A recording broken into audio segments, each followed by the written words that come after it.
Hi, my name is Patrick Kennedy, and today I'll be presenting how to test Flask applications with pytest. Pytest is a test framework for Python that is used to write, organize, and run tests. Python also has a built-in test framework called unit test, which is another great choice for testing. However, I've come to really enjoy working with pytest, and in this presentation, I'll show why I think it's a great option for testing Flask applications. So here's what I'll be presenting today. I'll first discuss what should be tested in a Flask application. Then I'll demonstrate how to write Flask-specific tests with pytest, and then show how to run those tests with pytest. pytest has lots of great options for running tests. I'll then talk about a great feature in pytest called Fixtures, and then I'll touch on how to collect code coverage data. So let's start by talking about why we should be testing a Flask application, and then get into some of the specifics of what should be tested. So testing is critical to make sure that your application will work as expected for your end users. You want to make sure your software is thoroughly tested before putting it into production.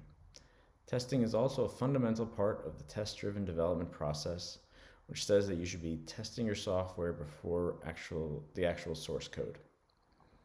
Testing should also be combined with a continuous integration process so that your tests are automatically run on all code changes. This can really help catch problems before your end users could see them in production. So what should be tested in a Flask application? If you look at the top right of this slide, you'll see the software testing pyramid. This pyramid shows the different levels of testing that provide a strong testing foundation for your project. So at the base, there are unit tests, and then moving up one level, there are functional tests, which are sometimes referred to as integration tests, and then at the top of the pyramid, there are end-to-end tests. In this presentation, I'm going to be covering how to write unit tests and functional tests for a Flask application. So unit tests, they should focus on testing small units of code in isolation. For a Flask application, that would be testing the database models, which are often defined in a models.py file, and testing the utility functions that get called by the view functions. Functional tests should focus on testing the key functionality of your application. So for Flask, that means we should be focusing on how the view functions respond to both nominal and off-nominal conditions. So there should be tests that test the nominal scenarios for view functions. You should also be testing what happens if an invalid HTTP method is passed into a view function. And you should also be testing what happens if invalid input data comes into a view function. This is especially important when working with forms. So what is pytest? pytest is a Python package that's available for download from the PyPI using pip install pytest. pytest is a test framework for all Python projects, not just for Flask. And pytest is used to write, organize, and run tests. And it provides great flexibility in terms of running tests. And I'll provide lots of examples of that throughout this presentation. So having worked with different test frameworks, I really think pytest satisfies the key aspects of a great test environment. The tests are fun to write. Tests can be written quickly by using helper functions, which in pytest are referred to as fixtures. Tests can be executed with a single command, and the tests are run quickly. This is my subjective list of what I like to see in a test environment, but I think pytest really checks all these boxes, and it's just great to work with. All right, let's jump into some examples of writing Flask-specific tests with pytest. So the examples that I'm going to be showing in this presentation are from the Flask user management example project that I have on my GitLab page. This project provides the basic user management functionality. It has a home page. New users can register an account, users can log in and log out, and users can view their profile. So let's first talk about how to organize your tests in a Flask project. So I would recommend storing all tests in a single folder called tests, and then that test folder should be at the same level as your source code. So in this example, the source code is located within the project folder, and then at that same level, there's the tests folder. Within the test folder, I would recommend dividing tests up by test type. So there's a separate subfolder for functional tests, and then another subfolder for unit tests. Also take note of the conf-test.py file that's located in the test folder. This is where we'll be storing fixtures, which I'll cover later in this presentation. Also, you may notice that all of the test files start with test underscore. This is intentional.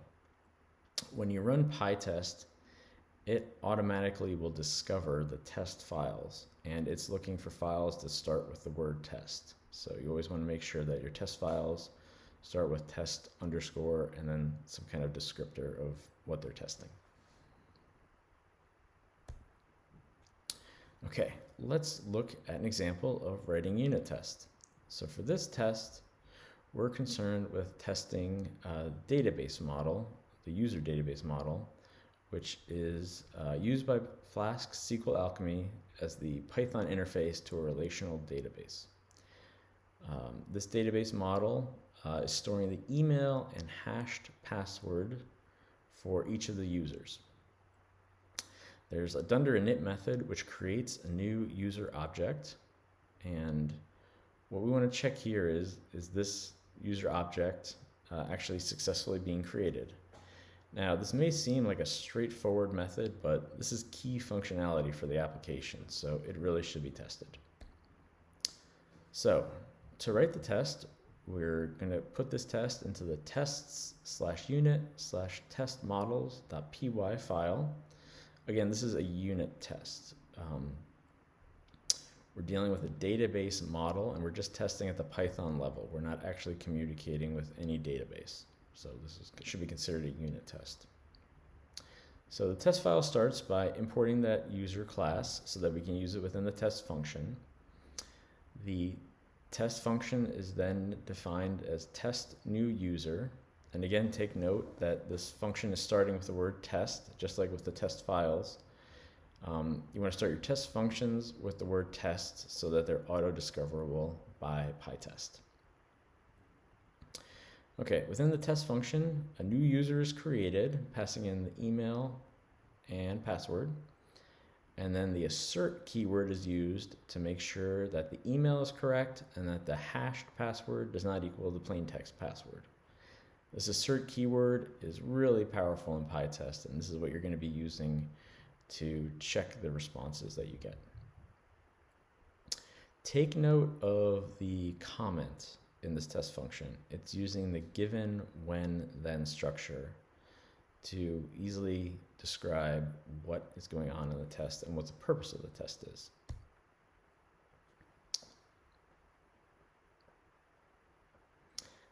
I've become a huge advocate of creating maintainable code that is both well-designed and well-documented. I think this has become a really big challenge in software engineering.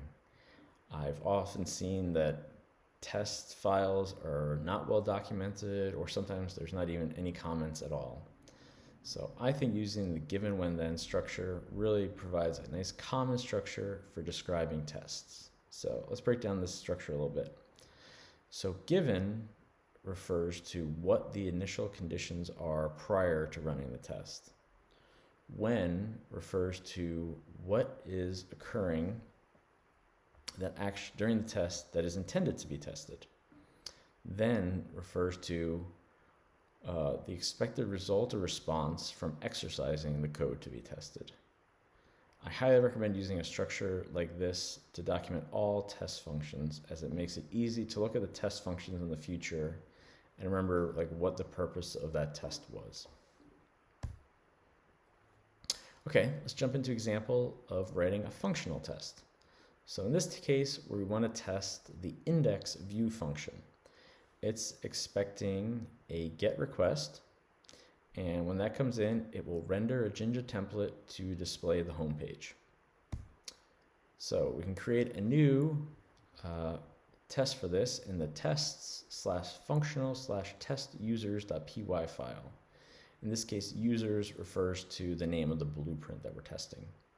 And a lot of times for small to medium-sized blueprints, having one functional test file is appropriate. So this file starts by importing the create app function, which is an application factory function that creates an instance of the Flask application. A new test function is defined. Again, it starts with the word test. In that test function, we start by creating the Flask application, and it's going to be specifically configured for testing. A key thing to remember when running tests in Flask is that the testing, in all caps, parameter should be set to true. So then using that Flask app, the test client is created, and then that test client is used to make the get and post and other types of calls.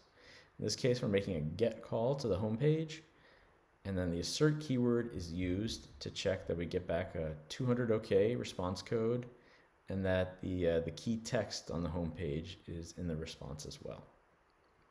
So this is testing the nominal scenario, but what were to happen if we used a post method for accessing the home page?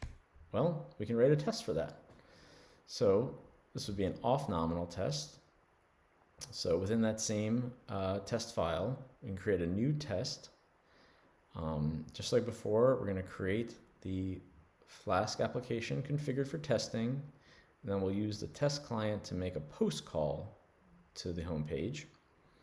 Then we'll check that we get back a 405 method not allowed response code, and we'll also check that the title on the home page is not in the response.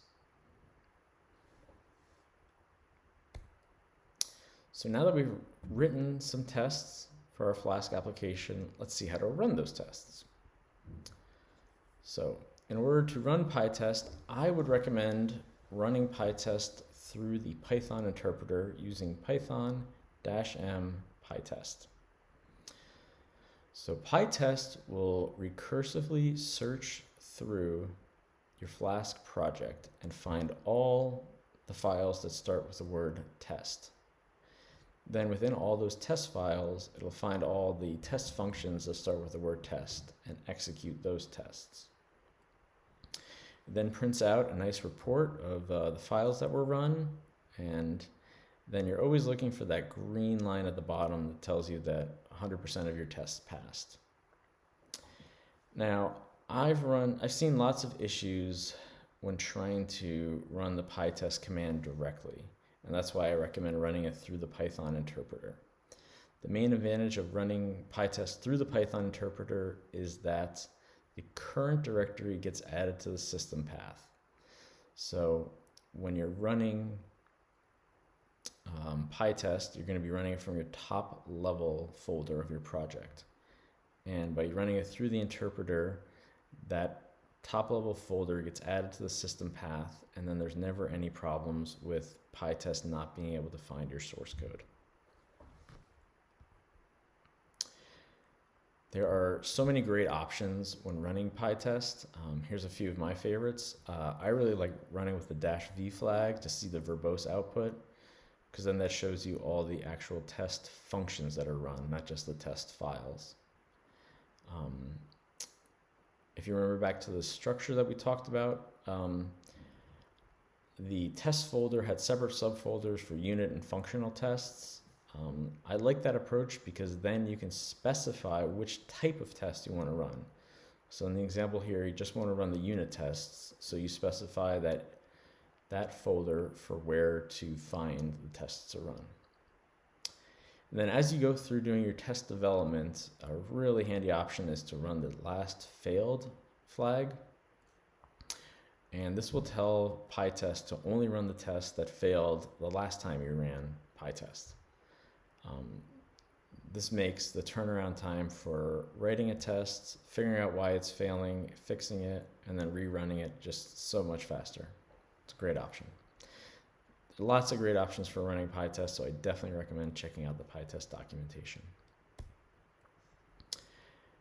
Fixtures. Fixtures are like the feature that really got me hooked on PyTest. So let's investigate them. So a fixture is a Python function that is used to initialize a test into a known state.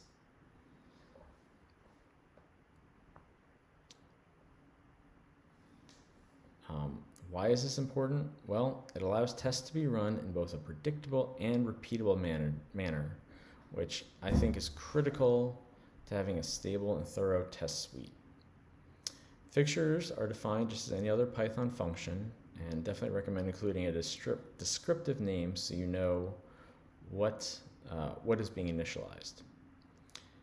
Multiple fixtures can be used to initialize a test function, and in fact, fixtures can call other fixtures. This becomes really important when you're getting into complex initializations where you have to create a test client, create a database, and then fill that database with some test data. And fixtures should always be defined in that coverage.py file. Okay, an important aspect of fixtures is scope. So scope defines when a fixture will be run. So if you have a fixture that has a scope of function, that means that that fixture will be run once for every test function. And this is the default scope for fixtures. Having a scope of class means that that fixture will be run once per test class. A module scope means that the fixture will be run once per module, which means once per test file. And scope of session means that the fixture will only be run once per session, which means once per call to PyTest. Okay, so let's see how fixtures can help with that unit testing example that we had earlier. So in that example, we were testing what happens when we create a new user. So to simplify that test, we can create a fixture in coverage.py that creates the user. So we start by, again, importing the user class, and then within that fixture, which is called new user, the user is created, and that user then gets returned so it can be used by the test function.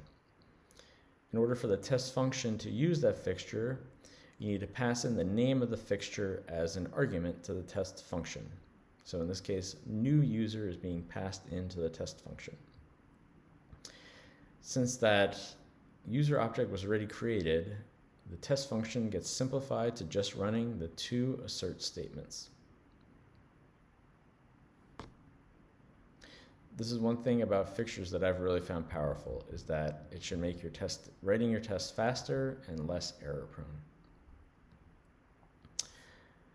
Okay, let's look at another example of how fixtures can help with functional testing, and this is where fixtures start to become really powerful. So if you remember the two functional tests that we looked at, there was a lot of setup involved in getting to the point where we had the test client ready to make either a get or a post call. So we can move that into a fixture, which is defined in coverage.py, and this fixture is called test client, and it goes and creates a Flask application that's configured for testing. It then sets up a test client for you, which can then be used by a test function. In this case, we're using the yield keyword to yield control to the test function. Now, we could have used return, but using yield in this case is actually really powerful, because this allows us to run some setup code, then yield control to the test function, and then after the test function executes, control returns back to this fixture, so you can do any cleanup you want. Like, for example, if you're working with a database in this fixture, you could drop tables, or you can delete the database entirely after a test function runs. So in order to use this test client fixture, that name needs to be passed in as an argument to the test function. And now that all that setup is done for us in the fixture, the test function is simplified to simply making a post call and then running the assert statements. So I've really found that if you have a nice set of fixtures, like, it just avoids so much code duplication between your test functions. All right, let's take a look at fixtures in action. So you can run pytest with an option called setup show, and this shows how the fixtures are being run relative to the test functions. So in this example, we're running a single functional test file. So what happens is in step 1, that test client fixture is executed.